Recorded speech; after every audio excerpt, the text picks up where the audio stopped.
Hello, and welcome back to Over the Next Hill Fitness Podcast. I'm Carla Coffey, your coach and host for today's program. I want to thank everybody who has been following and rating the show, giving me 5 stars. I appreciate that. It's really helping the podcast get known. If you're listening or watching, hello, on YouTube, thanks for doing that. Feel free to share this with other people.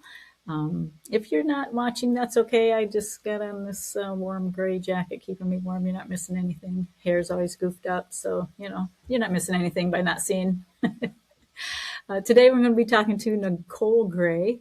We had so much fun. The one topic that we didn't get to, and she was we both forgot, was talking about the 7 continents in 7 days races, and we both agreed that that's just insane. If we were going to do that race, we definitely would want to do the 7 continents, but see the places rather than just buzz in, run on the tarmac, and buzz out. So that was the only thing you missed. We had a really great time, though, and I hope that you will enjoy this episode. Hey, Nicole, welcome to the show. It's nice to have you here. Hey, Carla, thanks for having me. Excited to talk. Great, me too. So let's start at somewhat of the beginning. When and why did you start running? Yeah, that's an interesting question. I started running in school, I guess, in junior high and high school. I did 1,500 and 3,000. I'm my background, as a child, I figure skated till I was 18. So I skated, 5 days a week, 2 to 4 hours a day. So I've kind of always been used to fitness and high level cardio. And once I finished school and I got into university, I was like, wow, I need to keep this up, for kind of mental health purposes and just for fitness. And so in 2006, I decided to try and train for my first half marathon. And it was called the hypothermic half marathon in Edmonton. And it's in the winter. It's in February. It's really cold. And my idea was if I could train for a half marathon through the winter and stick with it, I'd probably keep doing it, and it would be a life thing that I kept up, and that happened. So I did my first half marathon in 2007, and I've been doing half marathons ever since, and I did my first full in 2010. Okay, so you did branch to the next, what they call the next level, right, for a full. And how many full marathons have you done? I have done 19 full marathons now. I know. I don't even know how that happened. When I did my first one in 2010, I had just had my son in 2009, and I had pretty severe postpartum depression, and recovering from having him was kind of a big thing. And so I really picked up running, and I thought, man, if I can have a baby and I can get through some of the struggle I had with postpartum, I can probably run a full marathon. And so that's what I did. And then after that, I remember my first full, my time was 4:29. It was a struggle. I was at the end of it, the last 5K, I was walking. I was like, oh my gosh, what did I do this for?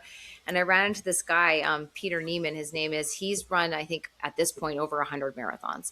Wow. But he was very experienced. And so he kind of pulled up next to me, and he could tell I was struggling. And he really helped me get through that last 5K. And after that, I just tried to keep improving. I was I think I can do better. And so I kept doing them. And somehow now Tokyo, which I just did in March here, was number 19. Wow, congrats. So that's one of the world majors, and that was your 5th or 6th? That was my 6th. Your 6th. Actually, okay. My 7th, because I've done Boston twice now, but my 6th in the group trying to get that medal.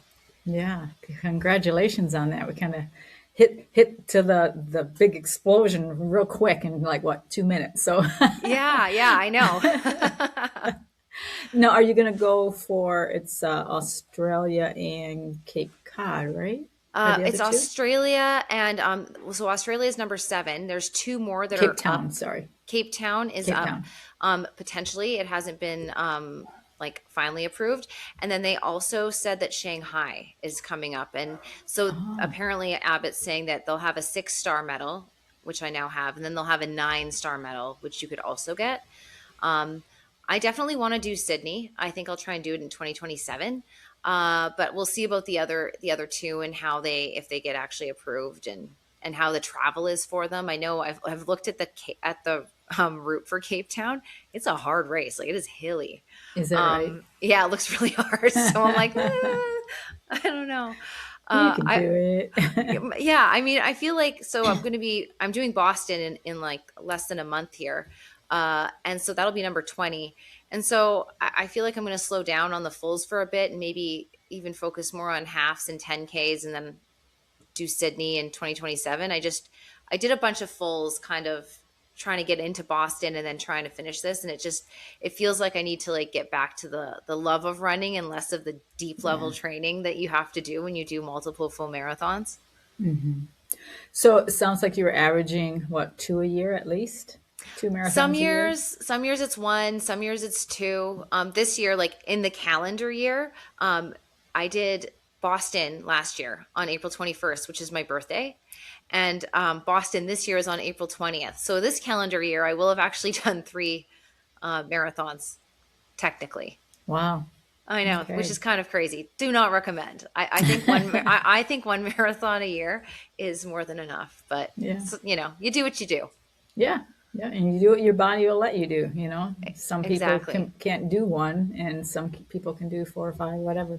So, Yeah, I've been fortunate. I haven't ran into, knocking on this wood table, a lot of major injuries. I have really good a chiropractor and acupuncture and massage, and I'm pretty religious about keeping up with that, mhm. and stretching and yoga. So I've been pretty lucky. But you never know. So I'm kind of doing it as long as I can and as long as my body will let me. Yeah. Yep. No, just keep treating it like a temple, you Oh, know? exactly. That's the thing. You got to eat, you got to strength train, and you got to run, right? So, Yeah, that's actually been a game changer for me is the strength training piece. I didn't do it a lot early on, especially let's say in the first like 10 or 12 marathons. I didn't do a ton of strength. I do a bit, but I wasn't like committed about doing it regularly. mhm. And in 2023, I started adding strength more in core, upper body, lower body, making it like I'm going to do it 3 days a week for arms. I'm going to do core 7 days a week. I'm going to do lower body twice a week. And that changed my running. It absolutely changed it. I became stronger. Became faster, less sore, less injured. Mhm. My chiropractor was noticing, you're not as sore anymore. You're not having this regular thing. So, and she had been, of course, telling me forever to start doing it. Yeah. So she knew. So I would say to anybody, if you really want to do running for longevity, you really have to do strength workouts. It's a must. Yeah, for sure. Now, are you at a place in your running that you do like a dynamic warm up before you start your runs? I don't do I do a warm up 100%. Like Okay. I have things I do for about 5 minutes before. If I'm doing a half marathon or less, I do like I'll actually do a running kind of real dynamic warm up. For marathons, I do like a stretch and then I'm like, I'll warm up. I got 42K. I'll get there. I don't usually do like a run before a full marathon, but if I'm doing a half, I'll probably do like a mile kind of dynamic kind of running warm up. Mhm. And same with the 10K, because the 10K, which I think is actually one of my better distances but most hated, because the 10K you go like the whole time you're going if you're racing it, and so I don't love it as much. I like the marathon where you have some time to like get into your pace and enjoy it, Yeah. whereas a 10K it's like boom. Yeah. Yeah. Same with the 5K. Ugh. Oh, I can't remember the last time I raced a 5K. Yeah. That hurts. Yeah.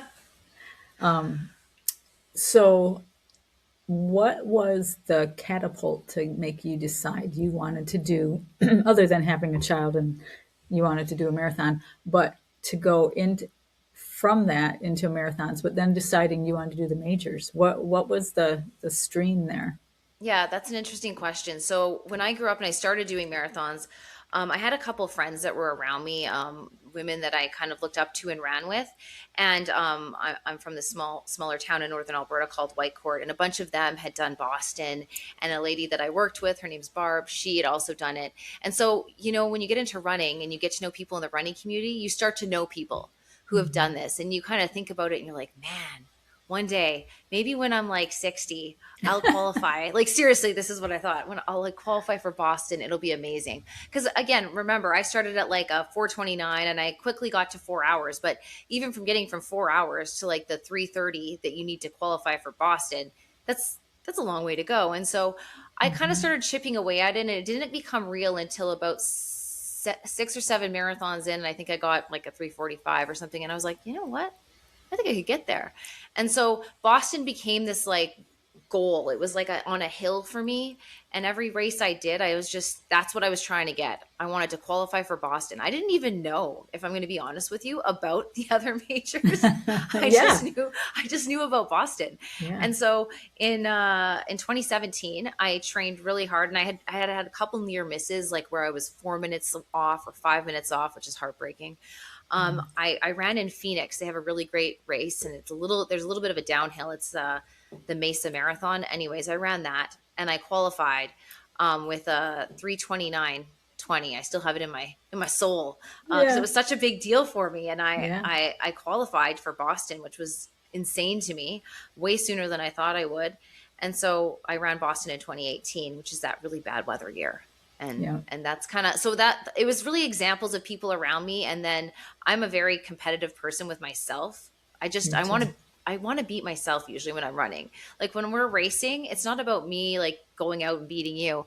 I'm like, how can I beat Nicole from yesterday or from last race? Or how can I execute it better? Maybe I can't run a faster time, but is there something in my execution that I can do that's better than the last race? Like, don't stop at all. Or make sure that I have a positive mindset. Don't let that 20 mile, I feel like I'm so tired and want to vomit, come up. How do I push through that? Yeah. So that's kind of what got me there, I think. And then when I was in Boston, I actually saw people finish the Boston Marathon. Terrible weather, that 2018, remember that cold one? Yeah. Yeah. Oh my gosh, I ran with a poncho the whole race. Like the pictures, I'm wearing a poncho, like in the Yeah. race, like it's like a Red Sox poncho. I saw people with the Abbott Marathon medal, the big medal, which if I left it at home. I don't have it with me, but um, and I thought, man, that's crazy. Who would do that? And it turns out it was me. So then, so then I started to. Then I was like, I qualified for Chicago with a marathon I did. Like right after I did Boston, I did another marathon in my hometown, and I qualified for Chicago. So I was like, oh, I'll go run Chicago. And then I just kind of, the rest of them I got in through lottery, and Tokyo I actually did through charity because it was just getting really hard to get in. Yeah. But yeah, that's how I did it. So it kind of evolved over time. It wasn't, Okay. I didn't set out to do all of these marathons. It just kind of stumbled into them Yeah. eventually. That's great. You know, when I've been running since 2014, I believe, and I ran Boston in 2017, Oh, okay. So the and year before. yeah, had to qualify and whatever. And everybody Hmm. thought that year was super hot, and I thought it was perfect. Oh, really? Yeah. I Yeah, have friends yeah, who did it that year. yeah. They were. Oh, that was the year it was hot, and then there was the year it was cold, and I was like, I don't know. I thought my year was perfect, but same as you, like I hadn't even heard of Boston. I'm like, Boston Marathon, what's that? When I first started running, and then you start hearing about all the other things. So it's Totally. interesting that you just don't know No, until you you get don't there. know. Yeah. And I didn't realize. So once I was like, okay, I'm going to Boston. I read a couple books about it, and I really got into like the history and the kind of, Boston's such a big deal if you get really into running, and even going to that marathon and having done a lot of marathons before. The way people in Boston treat that marathon and the way it's revered, it's really different than I think Hmm. anywhere else. And so I'm glad I got to experience it. I know I told one of my friends when I first got into Boston, I was like, this is my Olympics. Like I'm going to the Olympics. Like this is the biggest single achievement I could ever want for my like health and fitness. Yeah. And it's so cool. I got to do it once. I did it last year as well, and going this year. Uh, I think my husband says, at a certain point, if you have a good pace with running, you're probably just going to keep qualifying. Um, but I don't want to take it for granted. Every time I get to go, I'm just so shocked, from the girl who started in 2010 and almost didn't finish the marathon to like being in Boston. Right. And it's a lot of hard work. Like it is, right? You know it. You've ran it, and you run a lot. It is a lot of hard work when nobody's watching. mostly. Hmm. Hmm. Getting up at like 5 in the morning because you have to go to work and doing these 90-minute runs on a Tuesday. Uh, that's I think the part about running that I like the most. I think it helps you as a person. It helps build character. It helps me in my work life. It helps me with my kids. It teaches you so many things, Hmm. and that's one of the things I like best about running. Hmm. So that being said, what is one of the things it has taught you about yourself? I think it's taught me that I'm a lot I'm a lot stronger than I think that I am. And it's that self-belief. Like I have a tendency to be kind of negative about myself. And I'm always like worst case scenario, like what if I don't finish? What if I don't get this done? What if I'm not fast enough? But running's taught me like, hey, your record shows that you will finish and you are fast enough and you can do it. And so I think it teaches me to believe in myself. But it's all based in the work that I do. So I think that's what I've learned from running most of all. It's to try and stop the self-doubt, which sometimes comes when I'm running, but I'm getting better at talking myself out of it. Oh, good. 19 marathons in. I Now, do you still have I, a? I still cry before everyone. Seriously. Like I get Do no I get oh, you? I get so nervous. It's ridiculous. Wow. My husband's like, "How many you've run?" Like 19. Why are you Yeah. crying? And I'm like, "It's cuz I know what's to come is going to be Yeah. hard." Yeah. Now, do you have a mantra? I have a couple. One is "You Can't Stop Me." I like music. I listen to a lot of music when I'm running, and there's a song, and anyways, it has "You Can't Stop Me," and it's about not stopping yourself. The only one that can stop me is me, and so I always say that, like, you can't stop me, like as I'm saying it to myself.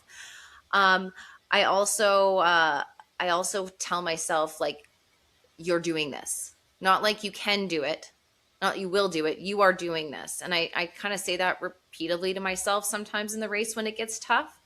Like, you're doing this, Nicole. This is happening. You're awesome. This is great. And it's really those positive kind of self moments.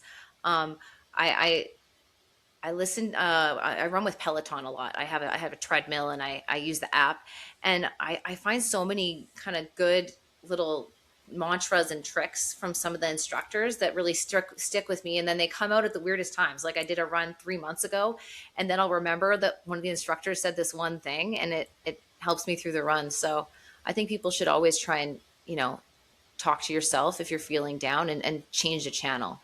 Yeah, that's a Hmm. good. That's a good advice. Change the channel. Yeah. Yeah, because it's your yourself is the only one that's going to stop you. Like when my legs are sore, or like when I feel like I'm tired, I'm like, you're not tired. Legs, you can keep going. Like you Hmm. have to talk to your body because it will believe you, but you have to believe it yourself, right? Yeah.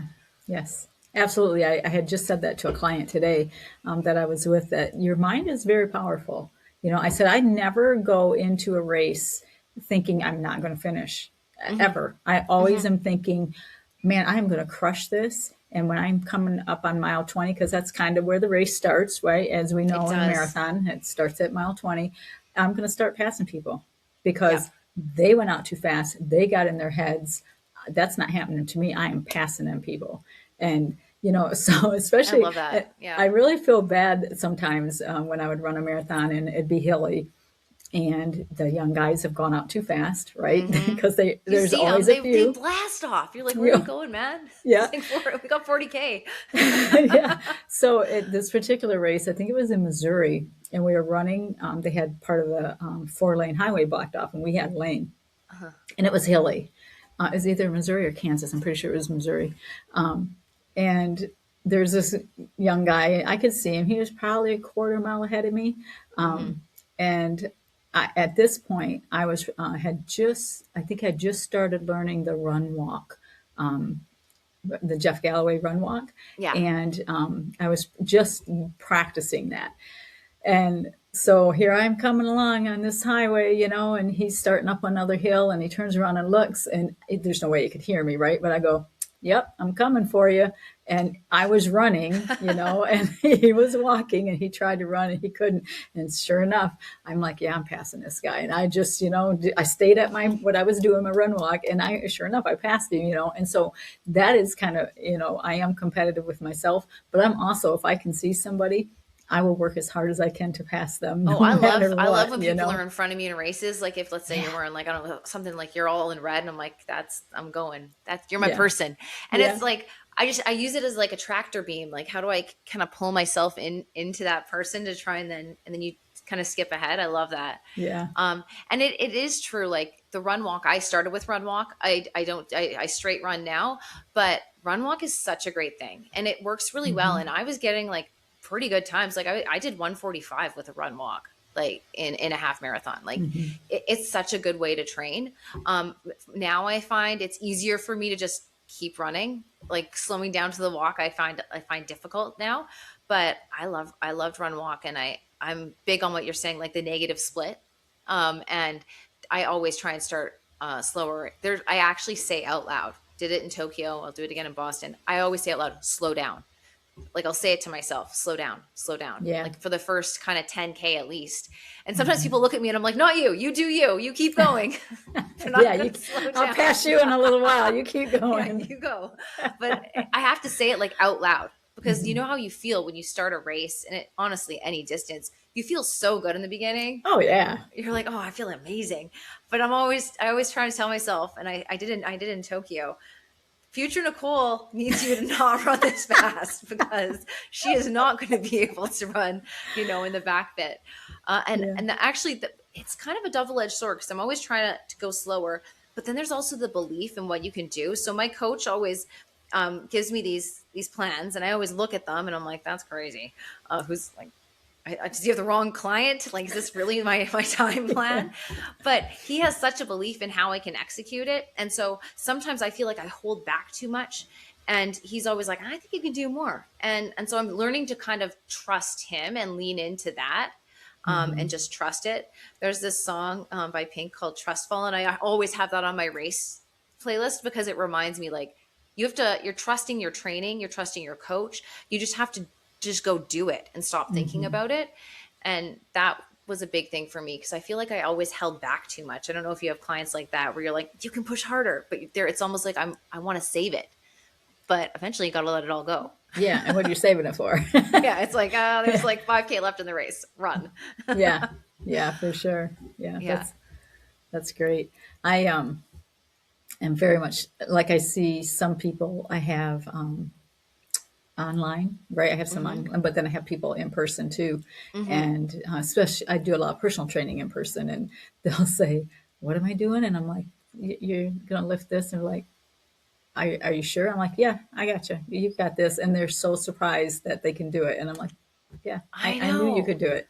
So you got to, I think as a coach, we see different aspects of you, but also maybe you can't, and we're thinking, I hope they can, but Yeah. if we have that belief in you, you believe it too, and usually we're right. I don't know that I've ever been wrong. I mean, I'm sure I've been wrong in a lot of other things, but when Mhm. I put someone up to a certain weight, I can tell because I've been watching you for the last 3, 4, 5 weeks. I've been seeing the progression on the reps and whatever, and it's like, yeah, I know you can do this. Or like I have one client that I'm like, I know, she started out fairly slow. I mean, she could not even run very far for very long. And within, just a few visits with her and running with her, and she's like, "Well, I didn't think I could do that fast." I'm like, "Yeah, you can do more." Sometimes we're scared, but We having are. that, but Yeah. believing, trusting your coach, trusting the process, Mhm. they see more than what you see. They totally do. And I've had a couple different coaches. This last coach, we started together. I think he was in 2023 or 24, and that's when my running kind of went when I started dropping times significantly. He just pulled something out of me that I don't think any other coach had pulled, and he believed pretty aggressively in what I could do. It feels like because he was throwing stuff at me, and I'd look at it, and I was like, "That's insane." And like I can't do that, but he told me I can do it, so I'm gonna go try. And normally I could. Sometimes you do the run where it's like the run where it doesn't happen, which is Hmm. happens every training session where you have run right, you finish it, but it's not like well Hmm. executed. That's my almost always my favorite run because he saw it, he knew I could do it. Maybe I didn't quite do it, but I'll come back. I'll get it. Like, and so now I know that. But so I'm not even afraid of missing. I actually don't mind when you have a workout and you're like, I could have done it better, because I think it's more valuable for training. I don't know if you think that as a trainer, but you learn so much from when you don't do things well, or you kind of barely get it done. That's useful for races. Absolutely. Sure. Hmm. You're learning more about yourself as well. Hmm. Yeah. Now, my favorite thing to teach my runners especially is about tangents. Did any of them teach you how to run a tangent? Not specifically. I kind of know how to run tangents. Did a terrible job in Tokyo, but I don't like it when you can't, like if the road's set up that you can't like yeah. cross the roads and stuff. But yeah, and that's my favorite thing. That's how I get ahead a lot, because people get so just running with the pack, and it's like, not me. Watch me And cut this weavy. off. I Yeah. know. Like, I find it the best place I've ran a tangent is in Boston. It's actually easier to do because it's on the road, because they have the lines, and it's like so much easier to follow. Tokyo was not. I don't know. I don't know what I did. I don't know why I basically ran like 28 miles, not Oh 26. So I no. did this 3:15 in, like, I did 28 miles in 3:15. So apparently I ran a lot faster, but Yeah. Tokyo, it kind of has lots of out and backs. No, I didn't know that. Yeah, it's actually quite an interesting course. It's, you kind of run out and you do like three long kind of like, I don't know, where you go out and you come back. And so and you do like hairpin turns to turn around when you're coming back. So it's a bit of a weird kind of a course in that way. And so I don't know if it was when I was grabbing the water or what it was, but yeah, live and Interesting. learn. Yeah, yeah. Run those tangents. That's my I favorite thing. know. I got to get Run the better at it. tangents. Yeah. Yeah, because you don't want the extra miles now. Training, don't run your tangents. Races, run your tangents. 100%. No, that's something I've absolutely got to improve on. I actually said that to myself after this race. I was like, Nicole, you do not need to run an extra 2 miles, for the love, please. Yeah. Yeah.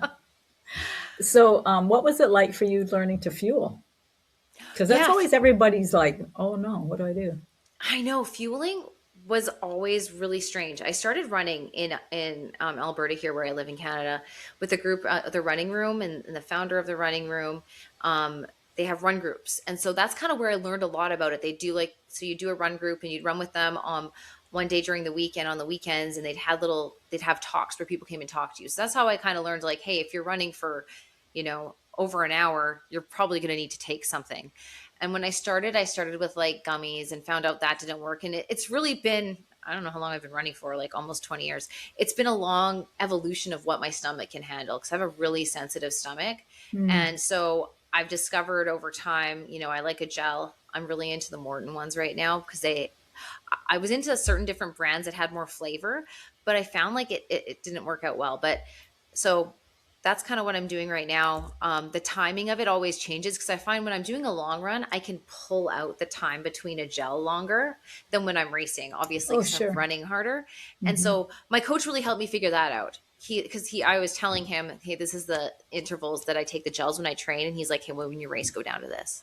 And he was 100% right. Like, I also find when I'm fueling in a race, unlike when I'm running long or running at home, there's a certain point in a race where I always have to add like the Gatorade or like the sports drink, because you're just putting out so much more. So usually the last like 3 to 5K, I'll also start taking in Gatorade, and obviously water. But I'm a big believer in fuelers. Some of my friends run and they don't fuel hardly at all, or I bring fuel. I'm like, please eat this fuel. I Yeah. don't. Erica's not here. She's a bad one at that one sometimes. But Yeah. I really like the gels, and like making sure that I don't feel that lowness. Because when I Yeah. first was running, I can just thinking back at the first kind of 5 marathons, I would hit that point, when you're kind of tingly, and Yeah. it's actually too late. You're in trouble. Yeah. Yeah. You can come back, but it's going to be a slow Ooh, it's comeback. gonna be Yeah. bad. I know. So Yeah. I tried to figure out over time how to not. I just don't want to feel that. That is not a good feeling to feel, and I figured it out eventually. Now probably. After about 6 marathons, I kind of knew, okay, here's what I have to do. But it's And really, some, it's getting ahead of it, don't you think? oh yeah, staying ahead of it the whole time. Absolutely. Yeah. And it, 6 marathons isn't bad to like that. It really, if you think about it, it only took you six. Some people it Yes. takes them way longer than that. And I don't know if it's so much that they didn't know as much as it is the refusal of acceptance of like, oh, I have to take in fuel. They're like, no, I can run this without, I can do it on my own body. And it's like, no, you really should take something. Yeah, and I had been doing halves before because I did halves for about 3 years before I did fulls, and so, but in halves you can kind of fake it a little. I find like you know what I mean. You don't have to be great at fueling to survive a half, For but sure. you have to be decent at fueling if you want to run a full and feel good and comfortable. Like you really, really have to know what's up. And I always say, people always ask me, and everyone's body's different, but I said you just got to try it. You got to keep doing it every single time you run long. That's the whole point of the long run.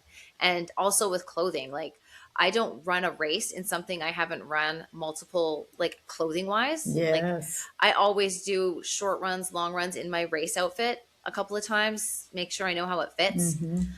Shoes is another big one that I'm really getting into now. And so I always, well, right now with marathons, they're almost nearly new. I probably do like 16 to 20K, maybe tops in them before I race. Yeah, and the one thing I always tell my runners is that when you put a shoe on at the store, you should immediately, it should be comfortable. There shouldn't be any like, oh, I need to break them in or whatever. No, put on a different shoe, find a different one. I don't care how pretty that one is, whatever. And if it's the ugly shoe, but it feels like a glove, or a slipper, or like basically you can't feel it, get that shoe. I don't care how ugly it is. I You agree. do that. Yeah, I good. agree. And everyone has a different foot. Like, so the shoes that I wear and the shoes that my friends wear, we all have slightly different ones that we like for our running. And that's fine. That's cool. I originally started with a certain kind of shoe. Then I switched to another one and now I'm back to another one, but they're comfortable. I also always buy this is just me. I'm sure everyone doesn't do this. I buy my shoes a size bigger than I actually would Oh wear a yeah. shoe. So yeah, like I wear a 7.5, but all my running shoes are an 8.5.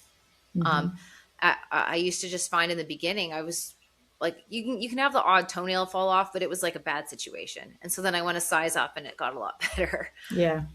Yeah. Yeah, because your feet swell at that distance. If you're just running 5Ks, then you probably could have ran in a 7.5, easy. 100%.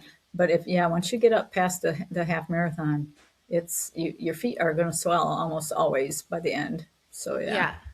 Yeah. And so I agree with you because people always say, well, what shoe should I get? And I was like, I can tell you what shoe I wear, but you really got to go wear the shoe. Like we're not all we don't all have the same foot. My foot might be narrower than yours. My arch might be higher. And it's what you're kind of really into. I also run, like when I run long, I wear a different shoe for like my, let's say, long runs than I do even for my races. Obviously I have a race shoe. It's like lighter, more bouncy, good for racing.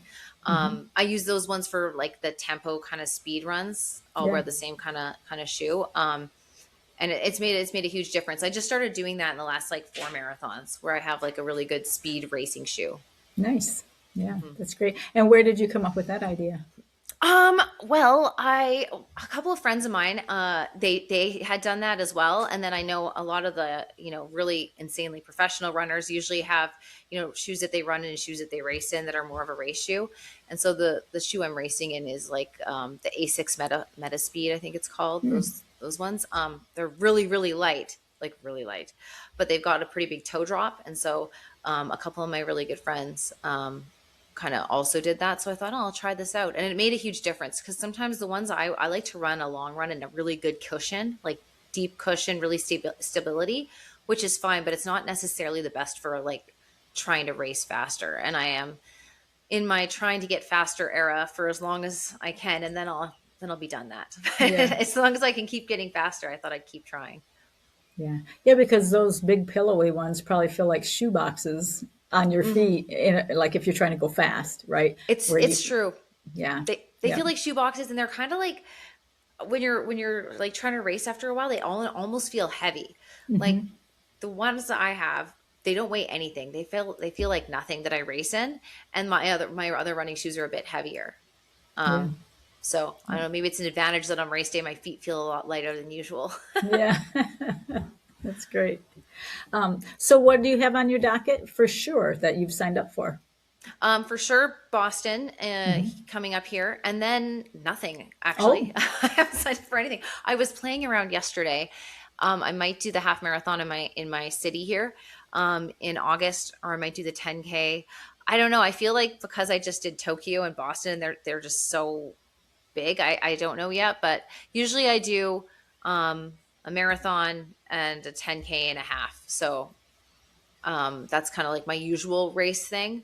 I love a 10K. I think they're super important. So um, yeah, usually do a marathon, then I do a 10K, and then I do a half because I feel like doing a 10K after a marathon, it's a nice little break from the volume, but it helps Hmm. you get that speed back that really helps you in the half. So that's kind of been my pattern the last few years. So yeah, I'll probably find a 10K and do a half and keep it easy. But I don't know why it feels like mentally hard for me to book it right now. Yeah. Like it's like I can't face it. So I'm like, I'll run Boston and then I will book the races. Yeah. Worry about it then. Now, will that be there in Alberta, or will you come to the States for that as well? Depends. Sometimes I look it up and I find a race. There's been a couple that look really cool in the States that I have my eye on. It also depends kind of what I'm doing, in the rest of my life. And in the summer here in Alberta, we have a cabin at a lake. And so I kind of like to stay around in Alberta in the summertime. But I like to do halves in the fall. So this past fall, I actually did my half marathon in Porto in Portugal. Oh, yeah. I'm going there Yeah. in December. Oh yeah, okay, it's Yeah. amazing. It's so nice. And so I did the race. It was in September in Porto, and it was a half marathon, and it was lovely. A little Oh, congested of the course, but a gorgeous course. I Beautiful. bet. Really fun. And so that was kind of cool. So and that was I didn't even decide to go there until probably April the year before, like right before Wow. I went. Yeah. Wow. I know So travel problems getting there that quickly. You know what I mean? no, Like, yeah, yeah. no, I have not a bad time. Like if I'm going to do a race, except for Boston, which is like less of a distance to go, I'll usually give myself 4 or 5 days to get used to where I am, and then I'm good to run. Like Tokyo gave myself 7, Sure. Yeah. and then I was pretty switched over. So yeah, I might do something in the States. If you have any good recommendations for tens or halves, let me know. But I don't, unfortunately, because I don't usually run those distances, but I'm supposed to possibly run a half in May here in Wisconsin, but I haven't. My friend can't do it, and so I'm going to just buy her bib and transfer that and all what's the that. big race in Wisconsin for like halves, and is there? Um, well, I know the one here in Madison, Wisconsin, Mm. is pretty well known and very well attended. But unfortunately, I'm kind of snobbish and won't pay to run a race that I run Feel the like I run roads here all every the day. time. Yeah, I'm not going to pay to run on these roads. Sorry. Hey, that's fair. Yeah, Um, so the one that I am going to run is quite a bit north of here, but yeah. yeah, I did. I have in my mind, I'm not going to do it this year, but one race I really, really want to do, it's 16K. But there's a race that goes from the Eiffel Tower to Versailles, Oh, and it's like yeah. 16 kilometers. I desperately want to do that. So that's going to be on my list Yes. of halves to do. I think that'd be really, really cool. Absolutely. Yeah, that'd be fun. Yeah, unfortunately, I don't have any recommendations for Yeah. Wisconsin because then we could meet in person. Yeah. I'm also I looked at a couple in like, there's a race in San Diego that looks cool. There's a race, I think Long Beach has one that looks really nice along the beach and flat. Cause Nice. I'd really like to try and get another PR in the half. The last time I got one was actually, it was a local kind of race, here. And, that was really fun. It was a really small race, and I was like, it'd be fun to go somewhere. I thought I might be able to do it in Porto, but it was a little congested, so I just Mm, could not get my pace going for the first probably 10K. So then I was like, well, this isn't happening. That's yeah. fine. Now you're just a tourist taking pictures Yeah. Oh, it was great. I had such a good quickly. time. Yeah, Oh, I really. bet. Yeah, I had such a good time. It was so pretty. Oh, I can't wait for you to go there. You're gonna love it. Oh, It's really nice. I'm excited. Yeah. So do you have your eyes on like the 50 states challenge or anything like that for a You know, marathon and all 50? it's so funny. I had heard about it before, but then I had seen a story, I think when I was in Japan, about a guy who was doing it. And I was like, that's fascinating. I don't know if I would. I mean, I've done a bunch of states, I would say, just based on some of the races I've done. Because I've ran in, I did a race in outside of Las Vegas. I did a marathon out there, Mount Charleston, and I've, ran in Arizona, and yeah, so I've run a bunch of different ones, but I don't know if I would. That seems like a lot. I'm like, do I want to do that many more marathons? Of course you do. I'm so impressed by everyone who does it. I was reading about this guy that I saw. He was doing it in like I don't know, 100 days or 50 days or something. He was like 100 days maybe. He was doing like a bunch it was nuts. Wow. I That's, know. I yeah, that is was nuts. like, how? How? Yeah. The logistics and the, like, and your body, right, of doing Yeah. that many in a row, and the money, Hmm. that's incredible. Have But you done yeah. many of the 50 states? Is that something you're I, kind of trying to I've, do? yeah, I've done all 50. Yeah. Oh my Yeah. gosh. Yeah. Wow. So last May was my last one. And speaking of That's so cool. the half, the San Diego half, I think is that one of the women's only races? But a group, the old ladies running group on Facebook, Hmm. they are meeting there in person. So Oh, cool. yeah, so I'm hoping to maybe go do that one. They have all the distances, 5K, 10K, all the way up to a marathon. Oh, So I'll you have to look might, at that. yeah, you might I try like that. San I Diego. want to feel like it's a women's only, but I can't remember off the top of my head. But I so that, also had it in my mind at some point in life. I don't know if I still want to do it. I go back and forth.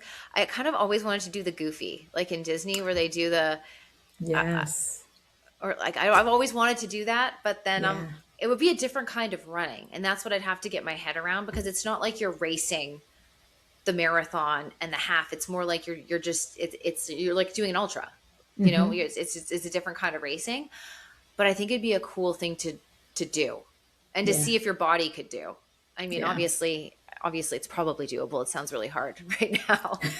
Yeah, yeah. That is another one where it's probably going to be a lot like Tokyo, like the jet lag, because you have to get up at like Mm, some insane hour of the you're morning, right. and they start, They get so up at like 3 in early, the and morning or something. It's yeah, nuts. It's it's nuts. crazy. Yeah, When I did this race in Phoenix in 2017, I got up at 3:30 because you started running at 6:30 in the morning, and like kind of on the top of like this like hill or mountain and whatever in Phoenix, and so yeah, I got up at 3:30 when I ran this marathon, yeah, which was pretty wild. yeah, Um, yeah, it's kind of like New York. You have to get up really early, and then you have to sit on Staten Island for a long time until it's your turn to yeah. start. That's what I heard about that one. And then with Boston, depending on what wave you're in, you're running Hmm. so late in the day, so you can, Yeah, you're starting later. But I start at 10:41 this year, and last year I think I started around the same time, which wasn't bad, mhm, because of course Boston's 2 hours ahead of where I live, and so that's like 8:30 in the morning my time, which is exactly when I normally run. If I don't have to get up really early, right. so yeah, works out. That's, It worked out for me, but it is a different. The fueling thing is what I find hmm, interesting about some of these races because when I did New York, I don't think I started running until like 11:30 or 12, which is weird because like when do hmm, you eat breakfast and your body's used to doing this and how do you figure that out? yeah. And you're Um, sitting around, so you're going to have to eat again. totally. Yeah, It was so weird. It was so yeah, weird. Just like the fueling part of it was honestly probably one of the harder parts in the year I did. It ended up being like super humid and hmm, it was so yeah. When I hot. ran Maui, I did Maui for my Ooh, Hawaii state. Was the first time I had ever run in the dark because they had such an early start. You had to run in the dark. what time did you start? It I don't remember, but it was was like before, early. it was Wow. probably, I mean, it was maybe only 6, but it was dark, and Mm. I didn't, I never read everything thing that they send you. So I didn't have a headlamp. So I was just running with people that had a headlamp. Yeah. And I feel like the sun came up fairly quickly.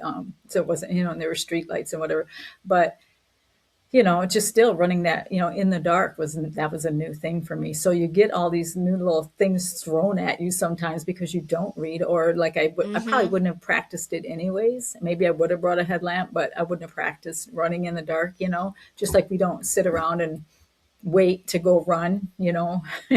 Yeah. You get up and you go, usually sit around, eat breakfast, wait for 2 hours, eat again, wait another 30 minutes and then run. And that's kind of what you do Yeah. at Boston, I started practicing. I practice it kind of. So if I on my long run days, I get up like 2 hours before I run and I eat and I wait and that's just Wow. like my thing. I don't know. I want race day to feel less weird. So I do that as Sure. a matter of training always on long run days, which is kind of a pain because then sometimes it's Sunday and you're getting up at 6 a.m. But whatever, it's Yeah. fine. Wow. Yeah. You're ready to be professional. You need No, to go through all hardly. that. I guess I just want it to be, I want to make myself less stressed out on race day. So if it means I have to get up early and practice fueling, that's fine. I also like have figured out over all these races things I can't eat. So before, as the race comes up, I cut stuff out. Like I don't do alcohol before a marathon 4 to 5 days. Wow. I used to do 2 weeks, but then I realized that was unnecessary.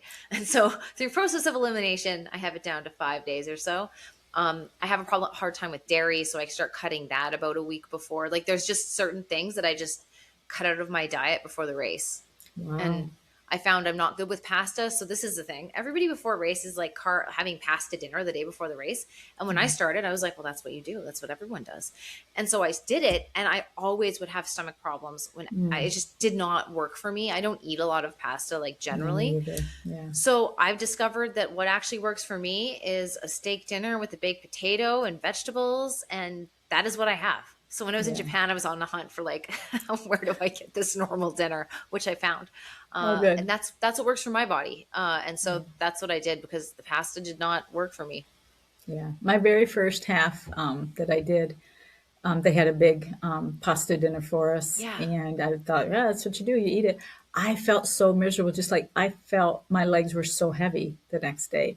And so I'm like, totally. oh, I ain't doing that. So now I just eat whatever I eat. I don't have I have a pretty cast iron stomach, so that's not an issue with me. Hmm. But I didn't like how heavy I felt. Like I Hmm. was just like blah.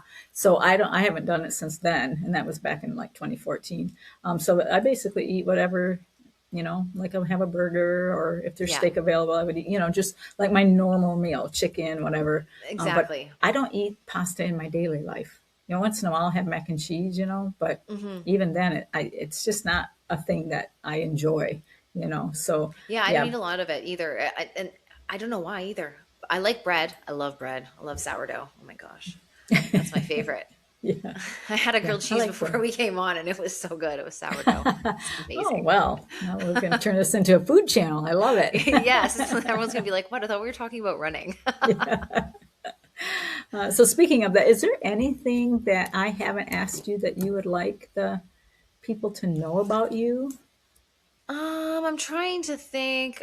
Because I kind of made a few notes. I guess one or two things. Mhm. One thing that I started doing that I think people could consider doing if they actually, if trying to hit a time or hitting a goal is a thing for you. This person that I follow on Instagram and know her a little bit, she started writing, and she's a really excellent runner. She's going to be running in the pro field in Boston this year, but Wow. she does mirror goals, and so she writes on her mirror. She'll write like, "Here's my goal," and I saw her do it for a couple of races, and she's running crazy, insane times. And so I thought for Tokyo, I'm going to write this down. I'm going to commit to like myself. And I have a pretty cool gym set up in my basement with like my treadmill, and my bikes, and my weights and mirrors.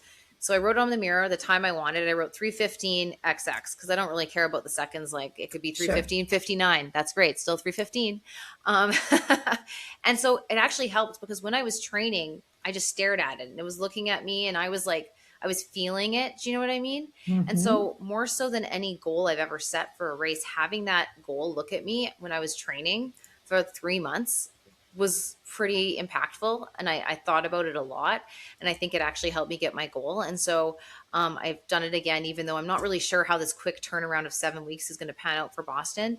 And so, I just encourage people, if you're looking for a way to kind of get connected to a goal that you have, you should like write it down where you can see it and kind of get to start accepting it, work your brain around with it, and make it something that you see all the time. I am going to do that. Thank you for that tip. Oh yeah. Well, I mean, it wasn't ultimately mine, and I think the other thing is motivation. I was listening to a podcast the other day, and they were talking about motivation, and I think people always think like you have to be so motivated to do all these things, but motivation is not. It's not real. Like you become motivated by the work that you do. So no one's just gonna get up and be motivated. It's putting the base in, and then the more work you do, the more you're kind of driven to keep doing it. It's like a little like snowball rolling down a hill. Because there's lots of snow here where I am right now, and so I think don't be discouraged if you're not actually feeling motivated. I don't wake up every day training for races feeling super motivated. Some days I'm just like, oh my gosh, okay, I'm getting up. It's 5 in the morning. This is here we go. But over time that builds, and then you kind of feel more motivated because you've done the work. So, motivation is great. It's there ultimately, but you have to just build into it. Yeah.